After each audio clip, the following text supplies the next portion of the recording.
always. Couple quick things about CDFIs. The reason why I'm particularly interested in that, as Jeannie knows, is that CDFIs, community development finance institutions, they're doing, and as Jeannie and Barry shared, they do many different kinds of things, different ways of making investments for economic opportunity, economic inclusion. One of them is not necessarily grant support. In fact, it's about micro-lending. And so Accion is an example of a national CDFI, at least I believe they're national, or certainly in many states. And Accion, A-C-C-I-O-N, does micro-lending for micro-enterprises. So for example, somebody who makes amazingly good tacos, and everybody's saying, you ought to go into a business and have a food cart, and they can't afford the cash flow to finance a $2,500 food cart, but if they could, they'd be able to open a viable business with a very, very, very small loan.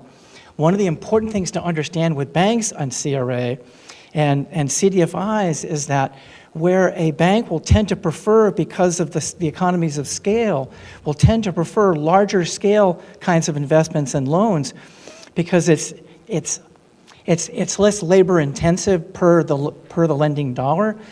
But that subset of CDFIs that have micro lending programs, they're set up with revolving loan funds that can make a loan to a very small business after they successfully complete a financial literacy course and demonstrate that they're ready for a small loan. And the repayment rate is, let's say, stated negatively, the default rate's less than 2% on micro-lending in high poverty areas. One of the things we've been looking at, there's a CDFI in Rhode Island that has expressed really keen interest in adapting this micro-lending model to provide microloans for low and moderate income families to finance devices. Now, one of the concerns that Michael Swack, if he were here, and those who know Michael is with the Center for Impact Finance at University of New Hampshire, is a national expert in this space on micro-lending and CDFIs. He's saying one of his concerns about micro-lending, enabling a family to finance a device, for a computer for their child or for their elder or somebody else in the family. One of the problems is, what's the business model for them generating revenue to pay back that loan? And so one of the ways we've been pitching this, and this CDFI in Rhode Island is very interested, is pitching this as combined with economic inclusion education, so they provide a device in conjunction with training that leads to a pathway to living wage jobs. You with me? So in other words, there's a lot of room for creativity, as Barry and Jeannie were kindly sharing. Does this make sense? There's a lot of flexibility here. So that's one thing. And now we're going to see if the slideshow works. And there is a God, and she does have a sense of humor. Sometimes I just don't understand the joke, but it's there. Okay, so just really quickly, I'm not going to belabor this because I think almost everybody in the room is fluent with what's up with why the digital divide matters, otherwise you wouldn't be here. But just to give you a sense of the recent statistics, the Pew Research Center found that 44% of households earning less than $30,000 a year lack home broadband. That's a very high percentage. 46% lack a home computer. And you'll see that many have smartphones. And by smartphone dependent, that means that's the only device they have. And if you've tried to apply for a job or do coding or fill out an essay for a homework assignment on a smartphone, it's really ugly. And you're also going to see that many families have only one internet-capable device in the entire household, which is there's a lot of pain hidden behind that stat. Because if you have 4 or 5 or 6 family members and you've got one device, you show up on the census and the community survey, the American Community Survey, ACS, you'll show up as having an internet device in your home, check, but the reality is it's not adequate. So there's a lot of underrepresentation of how pervasive the digital divide is. And as we know, many employers rely on only online job announcements and applications. So if you're not online and you don't have the skills to know what to do when you get there, you're not in the economic game. right? Which is why Barry and Jeannie and their colleagues at all 3 federal agencies, and why Krista and her colleagues at the Regulatory Compliance Center at the American Bankers Association, there's a lot of shared concern about this. This is no longer a newsflash. So one key point, and I forget who it was earlier today that mentioned about the homework gap. Jeannie, I think that may have been you that mentioned that. The digital divide, so we know that the digital divide makes it hard to apply for and find out about living wage jobs. It also makes it very, very hard to prepare and develop the skills you need to qualify for a living wage job, right? And some people call that the homework gap, which is a term that Jessica Rosenworcel with the Federal Communications Commission coined to talk about this issue of lack of home access to broadband and devices. 10% of less than 10% of school districts nationwide report that all students in their district have home access to their own device. Less than 10% say all their students. Yet, so 5 million children school age lack home broadband. Low-income families are 4 times more likely to lack home broadband. 50% of students report, half of students nationwide report they can't do homework. They've experienced on a regular basis the inability to do homework because they've lacked home broadband and a computer. Half of students. And it's especially high in high poverty areas, unsurprisingly. And so this is all from the Pew Research Center. 90% of teachers say at least several times a month they assign homework that requires internet access and use and skill. 90%. So this is not a rare occurrence. This is a video. I'm not going to take time right now because I think we're going to get to a break soon. This is a warm room because we've generated a lot of heat and light and excitement.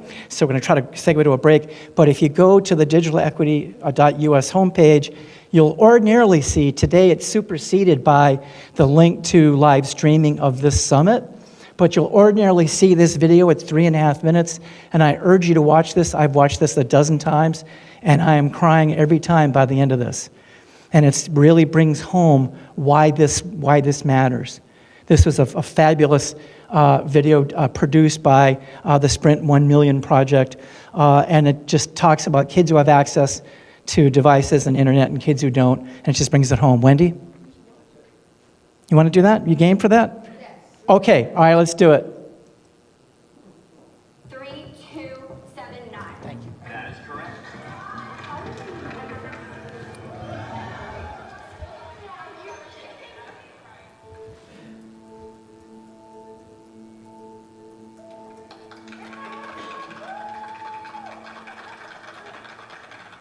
Welcome to today's academic challenge.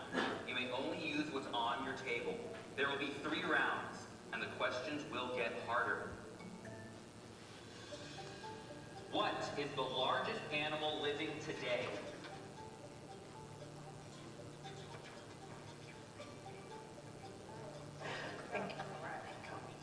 Team A. Blue whale. Team B. Blue whale. That is correct. What is the square root of 144? 12. 12.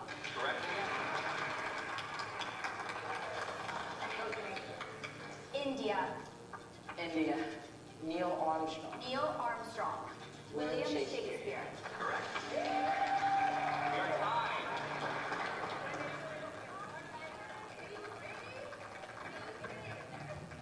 For round 2, we're going to give both teams some additional resources. Okay. Who was the first president to live in the White House? John Adams. That is correct. Oh my God. What does the acronym LCD stand for? Liquid crystal display. Correct.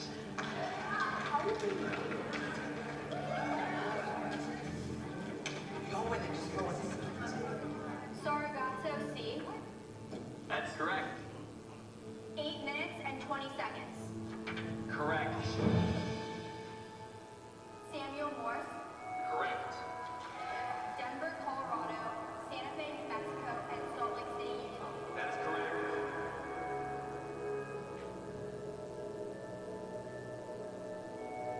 Let's pull back the curtain.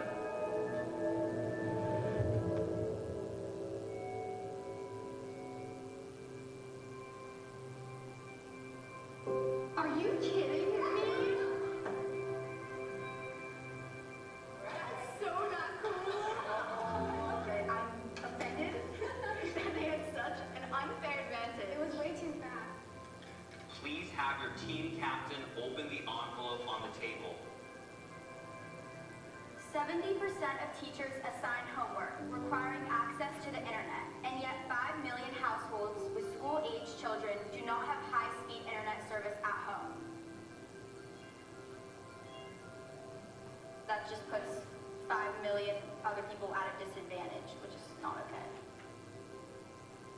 Nearly 50% of students say they have been unable to complete a homework assignment because they did not have access to the internet or computer.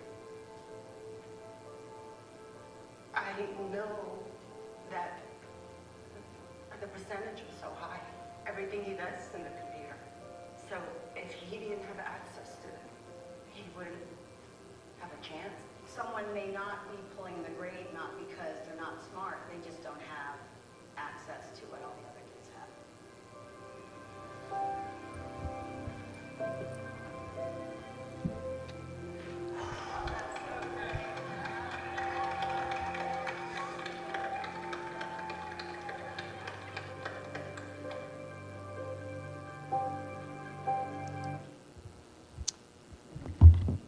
That's why we do what we do at the National Collaborative, right there. You see how the kids internalize that there's something wrong with them, that they don't have access. This stuff is more than just, you know, a ruler in your backpack or not. This is a big deal for a lot of lives. So what we've said before, you've heard, is that home access is needed to broadband, computers with keyboards, tech support, quality content, and librarians for cyber safety, media literacy, and searching skills. We're going to go into very quickly, and then we'll go to a break, and they'll go into work groups, which will be very exciting. And that's where the fun is really going to begin, and everybody gets to move around and oxygenate our brain cells. So you've already heard about LMI areas. I'm not going to belabor this. So since '77, banks received credit for four broad purposes. These are broadly understood by examiners, policymakers, and bankers alike: for affordable housing, financial literacy, financial inclusion, which has to do, for example, if a family is an underbanked or unbanked family, and they are prey to predatory check cashing companies and money lenders. This has to do with access to high quality, affordable banking services, and then economic inclusion. For me, it's really the sweet spot in all this, which has to do with pathways to living wage jobs, so that people actually have money to put in their accounts if they have one, and they actually have paychecks, of whether it's as an entrepreneur or as an employee, for which they can qualify for access to capital and credit and make payments and participate in the economy and have lives with economic dignity and self-determination. We've already talked about briefly the Federal Reserve and the seminal work that the Dallas Federal Reserve in particular did in issuing guidance in 2016 that really began to open up this whole policy conversation nationwide, and they deserve exceptional credit for that. In knowing that was coming in 2015, we've done four broad things which are useful. I want you to know about these really quickly, because these are strategic ways of responding to this anticipated policy shift about opening up digital equity, as Barry was saying, as another legitimate purpose within the CRA environment. So one of the things we've been doing is working with banking leaders about how to make investments that aren't simplistic and aren't just about broadband only or device only, but are multifaceted enough that you will see the kinds of impacts that everyone wants to see, so that a bank will want to sustain and scale what they're doing. We badly want this to succeed for the banks that step out and make these initial forays, like Capital One and like Wells Fargo in San Antonio that Barry was citing. Second thing, we want to educate educational system leaders about how to frame realistic expectations when they approach the bank where their entity does its business, so that they know the constraints that their banking partners are working within, and that they frame win-win-win partnerships as Barry was talking about in his keynote remarks, about it's a win for the bank in terms of compliance and alliance with their strategic priorities. It's a win for low-income learners of all ages, and it's a win for an economically distressed community.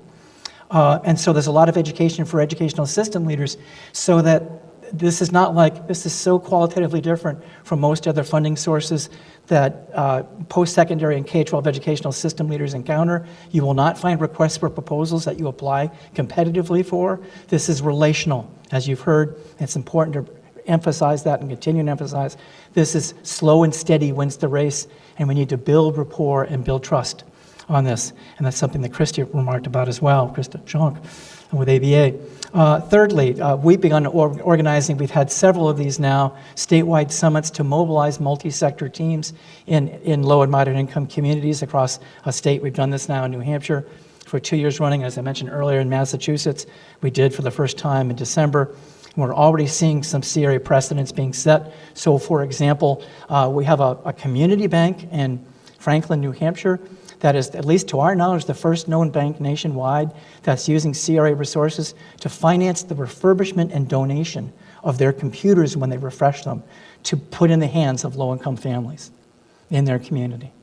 And that's going to open up, when we take this to scale, that's going to open up tens of thousands, eventually maybe hundreds of thousands of devices a year with installed with, in the case of these particular devices, Windows 10, Microsoft Office, the full boat, financial literacy content, with impact assessments, with EBSCO's Learning Express library, which you'll hear about later on, right before the summit showcase this afternoon.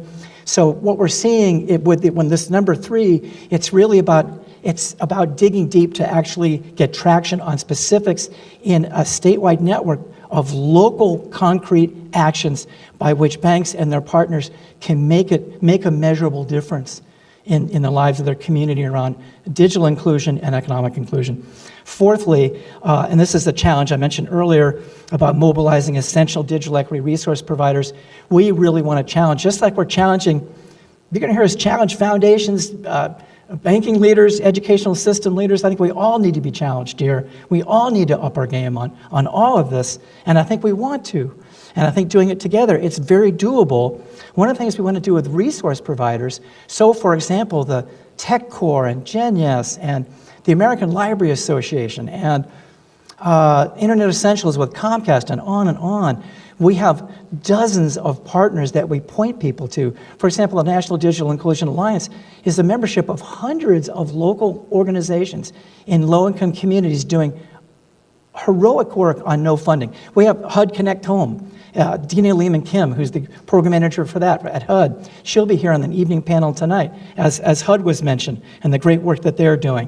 What we want them to do is up their game in terms of making it easier for their clients to know about the other resource providers, so that, again, we stop handing those in poverty one-legged stools.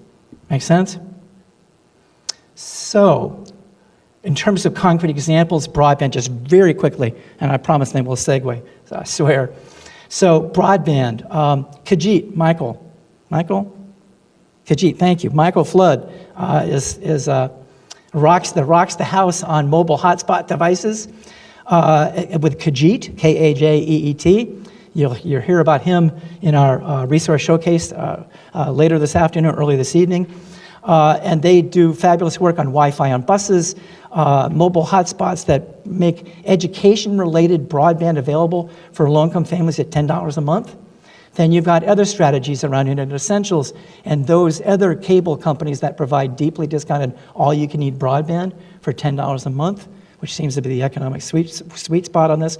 We're also looking at investments in broadband infrastructure, and one noteworthy piece of this, and I know there's expertise in the room to tell me if I'm lying to you when I say the following, that my understanding is that CDFIs, unlike banks do not have a lot of latitude for getting CRA credit for investments outside of LMI areas, outside of low and moderate income areas, but CDFIs have more latitude on this. So they can make a broadband infrastructure investment that spans a low-income area as well as as well as others if they're taking a regional approach within a state, let's say, or an Appalachia or another kind of region for broadband infrastructure development. And there's a lot that can be done. You're going to hear tomorrow. John Windhausen should be back. He stepped out for a call, but John Windhausen with Shelby, the Schools, Health, and Libraries Broadband Coalition, they're going to have a press conference that's going to conclude the summit tomorrow during lunch, and where they're going to be announcing a recent study by an economist of the return on investment of continuing to allow school systems and tribal nations to apply for what are called unused spectrum licenses or educational broadband service or EBS licenses on this unused TV spectrum for rural affordable broadband at about $10 to $12 a month. There's even an EBS that was set up on the valley floor of the Grand Canyon in places where you just wouldn't expect it, and they're getting broadband at about $10 a household per month. Okay, so that said, open education resources and deep tech support we've talked about. That's obviously clearly essential in all this. Open education resources, there are extraordinary developments. Skills Commons is another showcase participant. They have a national initiative that is the fruit of a $1.9 billion investment by the U.S. Department of Labor over the last decade to finance community colleges nationwide, which have developed and then published for free, i.e. open educational resources, courseware for occupational skill development for living wage jobs most in demand in that community college's state, in that community college's labor market. And so Skills Commons is a repository. They've been partnering with the Ohio Manufacturers Association. Imagine this as an adjunct with economic inclusion strategy in a state or region. So open educational resources are a very big deal. Deep Web has to do with curated behind a paywall educational resources, and there's a lot of great content. We're working with EBSCO and Rosen Digital, who are doing some extraordinary work driving the cost of high-quality educational materials through the floor by treating us and our partners as a national co-op and pooling the buying power to drive the cost down. So that's a strategy. And also not least, librarian support.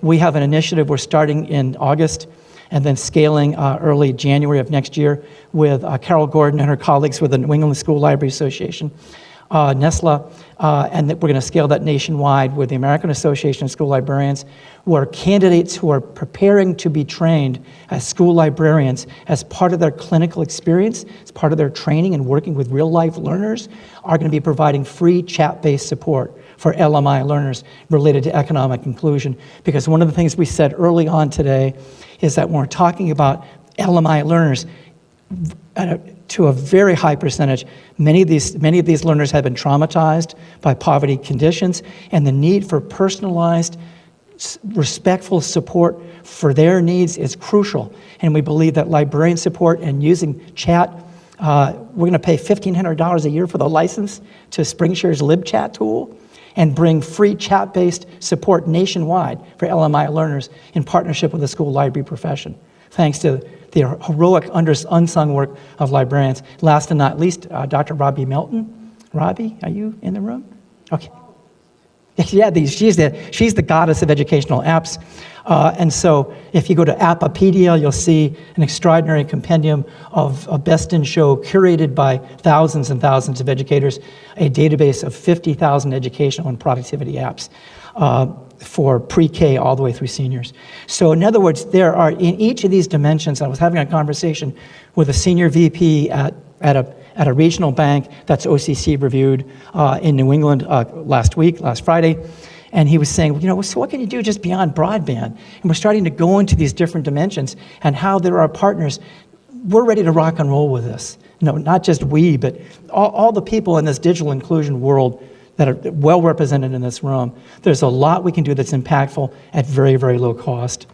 And I'm just going to say really quickly that we've been developing a menu of support for banking leaders. We have another one for educational system leaders around our strategic priorities around educating leaders and how to develop effective partnerships. We've also, thanks to Jessa Thomas, thank you. I get to do this. I get to say this. Capital One has been an amazing ally in this. And I promise to behave about that and not overstate that, because they're genuinely the real deal, very modest and very humble and very soft-spoken about this. But they were instrumental, along with several other national banking leaders, in helping us develop a guide to CRA funding for digital equity and economic inclusion. It addresses a number of questions that were raised here earlier today, and we're in the process of updating that with an expanded advisory committee of banking leaders, because, again, we want to educate non-bankers about how to frame realistic expectations. And this is a free publication. Next to last, we have a map of CRA eligible areas on our website, which have been moved to the side temporarily. It's still there because we wanted to put your work group case statements on there. We've got a map that can show you, if you want to find out if your community or a particular area of the state is CRA eligible. There's the national map. We're working a policy map on that. And then lastly, this summer, in partnership with NEA and a number of other partners, we are developing a free educator's guide to digital equity challenges, resources, and strategies. And because of NEA and several other partners and a national coalition of educators that we together belong to, this is going to go out to about 3.5 million educators. So we have lots of capacity, and we're talking with grant makers for education about tapping their dissemination capacity as well. So in other words, there's a lot of interest, there's a lot of expertise, there's a lot of capacity here. And these are some of the precedents, and I think we really need to start moving around and taking a break. But just so you know, really quickly, we've demonstrated the viability of refurbishing laptops, as I mentioned, financing financial literacy and economic inclusion content access. That's been well established way before we began to go, there's something that's really interesting.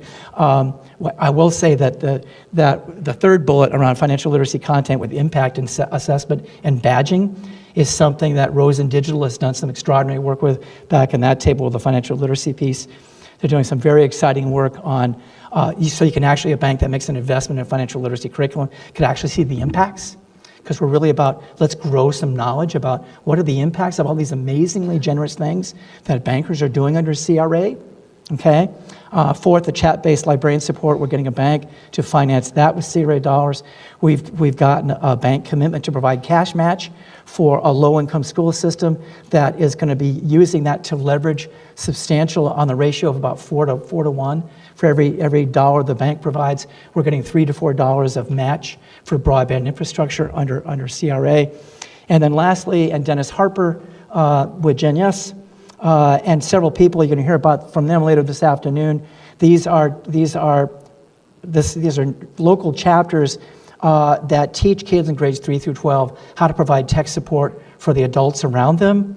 And what we're working together with them on, and Capital One in this case, starting up 8 new chapters in Maryland and Virginia as part of the Future Edge initiative more broadly, is that they're working with linguistically diverse kids, i.e. kids for whom English is not their first language, so they can provide multilingual tech support, and the cost is ridiculously low. I mean, Dennis is at least as very nonprofit as we are at Gen Yes, right? And those who know Dennis know that's true. Okay, so that's pretty much it. You've been very, very patient. We are now going to take a break, and then you'll see from your agenda, and I will get you. I'll get you information during the break, and I'll come back here and make an announcement in about 10 minutes about the location of the different breakout rooms, and I'll have that for you. But you'll also see on the agenda as well. So let's take a break and let's move around. Thank you for your patience.